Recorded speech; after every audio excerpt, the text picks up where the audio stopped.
दोस्तों नमस्कार। दूरगामी श्रीमद जयपाल सेने की आपका हार्दिक अभिनंदन करता हूं। दोस्तों,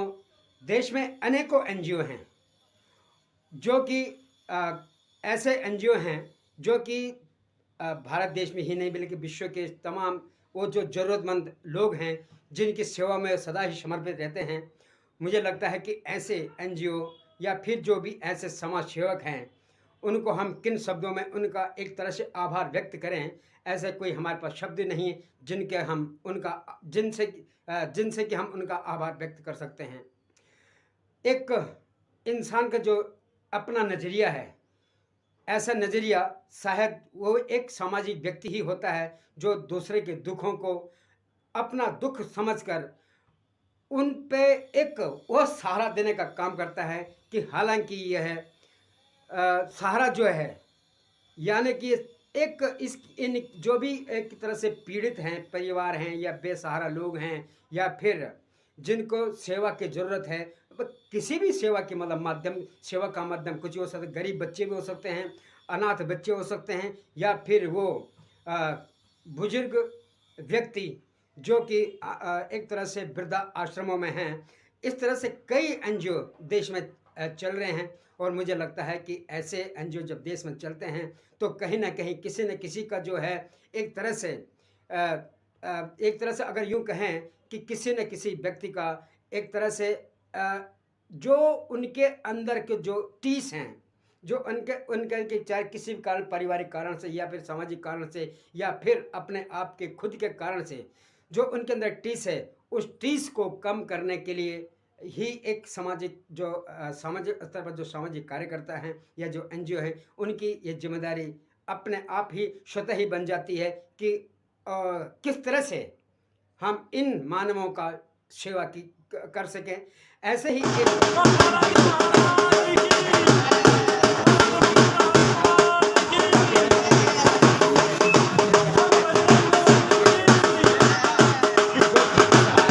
और जरूरतमंद बच्चों के लिए कार्य करती है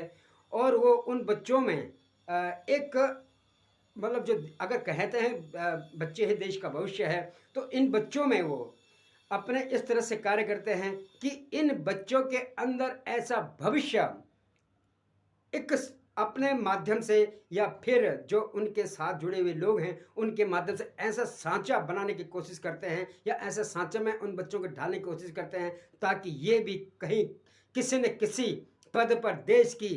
एक तरह से अपना जो इनका एक तरह से जो उनके प्रतिभागी बन सकें। और ऐसे सपने सजोए रखने में जो विजय सेवा संस्थान है उनका एक महत्वपूर्ण कदम देखा गया है। इनकी जो संचालिका है, इस सेवा संस्थान की जो संचालिका है, एक सनातनी बनकर, एक हिंदू बनकर, एक बनकर इस मातृभूमि की सेवा करूंगा। जातियों में नहीं बटूंगा। यदि मुझसे कोई पूछेगा आपकी जाति क्या है, मेरी जाति हिंदू, धर्म मेरा सनातन। भारत माता की जय।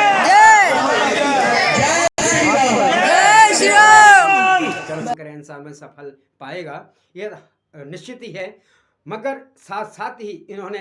अभी हाल ही में कुछ ही दिन पूर्व इन्होंने अपने घर में प्रताप बिहार में विजयनगर में इन्होंने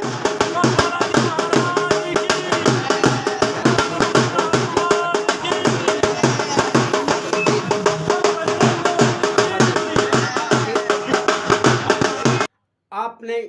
पता नहीं कितनों की जिंदगी को भव सागर से पार किया और श्री राम के चरणों में आप सदा ही समर्पित रहे। कृपया हम पर भी अपना दया दृष्टि बनाए रखना ताकि बालाजी महाराज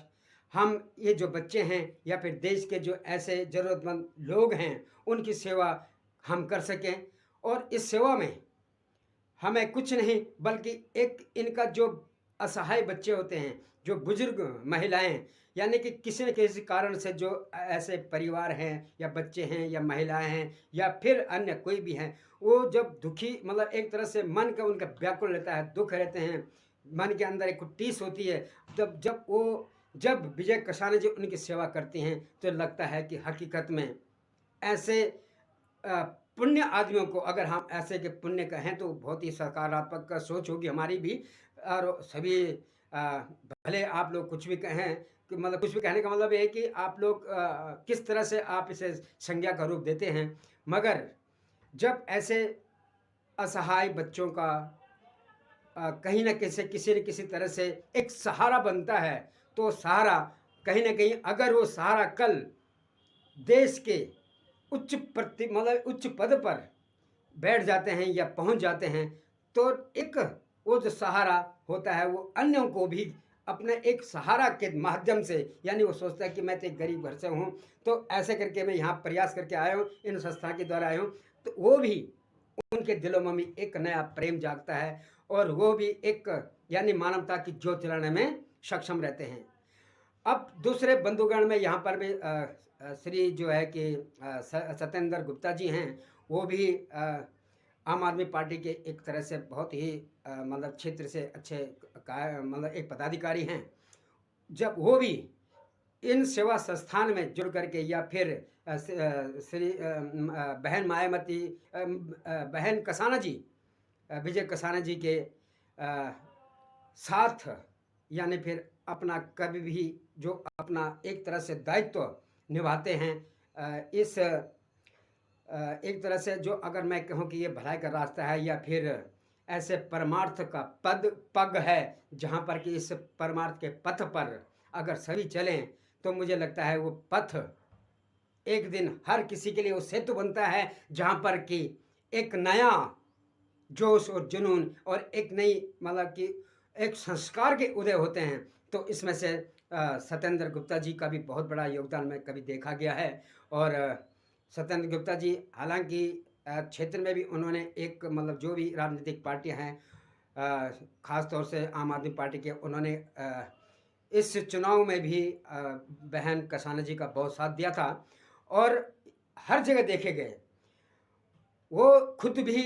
सामाजिक कार्यों को करने में एक अपना एक दायित्व समझते हैं कि जो काम हम, चाहे वो सामाजिक कोई भी कार्य हो, चाहे वो क्षेत्र के मतलब कोई आदमी उनके पास समस्या लेकर चला गया, तो वो सोचते हैं कि कहीं ना कहीं ये समस्याओं का समाधान होना चाहिए। तो सत्येंद्र गुप्ता जी भी हमेशा इन समस्याओं के समाधान में, हमेशा निराकरण करने में यानी एक तरह से यकीन रखते हैं। और उस क्षेत्रीय समस्याओं के जो एक तरह से जो एक अंबार भी होती है, कभी कभी वो सोचते हैं कि अंबार क्यों लगे, इनको कुछ हद तक हम भी सब एक तरह से प्रयास करते हैं और वो खुद भी प्रयास ऐसे प्रयासरत देखे गए हैं। सत्येंद्र गुप्ता जी अगर एक तरह से आपकी जो एक जन भावना के प्रति जो आपका एक तरह से उबार है, जो प्रेम का, स्नेह का, और जो आपके अंदर एक ऐसी ज्योत है जहाँ पर कि आप उस ज्योत को समाज में जलाना चाहते हो, तो मुझे लगता है ये ज्योत आपके अंदर सदा ही जले। और इसी ज्योत से जब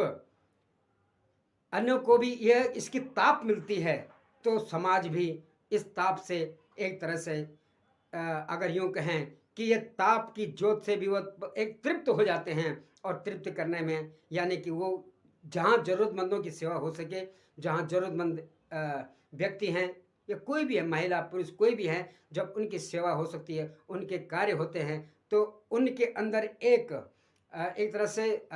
दुआएं निकलती हैं कि जियो बेटा। जो छोटे होते हैं उनकी आंखों का नूर से पता चलता है कि हकीकत में इनके जो आंखों में चमक है, उस चमक की चमक से भले ही संसार की चमक में चमकने वाले कितने भी चमकीले क्यों ना हो, मगर जब वो चमक और भी चमक पड़ती है, तो इस चमक की चमक से जो सामने की जिसने चमक दिखाई है, उसकी चमक में भी, आंखों में भी चमक और जीवन में भी चमक, और साथ में जिसके उन्होंने चमक दिखाया, यानी कि जिस सांचे से उन्होंने जिस भी इंसान की सेवा की है, उसकी आंखों में भी चमक रह करके एक तरह से प्रभु के एक दरबार में भी एक नया संदेश देने का काम करते हैं। और वो चमक वहाँ तक भी पहुँचती है। यही मैं सभी क्षेत्र के लोगों से या ऐसे एनजीओ या जो ऐसे सामाजिक कार्यकर्ता हैं उनसे ही कहना चाहूँगा, चमक चमक कर चमक सके, चमक चमकना भी एक चमक है। और जो चमक चमक करना चमक सके,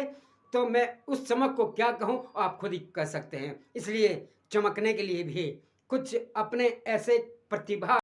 आपके अंदर ऐसे गुण होने चाहिए तो कि आप एक सुपरहिट की चमक से नहीं या फिर किसी टाइड की चमक से नहीं, अपने प्रतिभा की चमक से चमक सको। इसी के साथ दोस्तों, आपको ये ब्लॉग कैसा लगा अवश्य कहिएगा और हमें अपने कमेंट में भी लिखिएगा। तब तक के लिए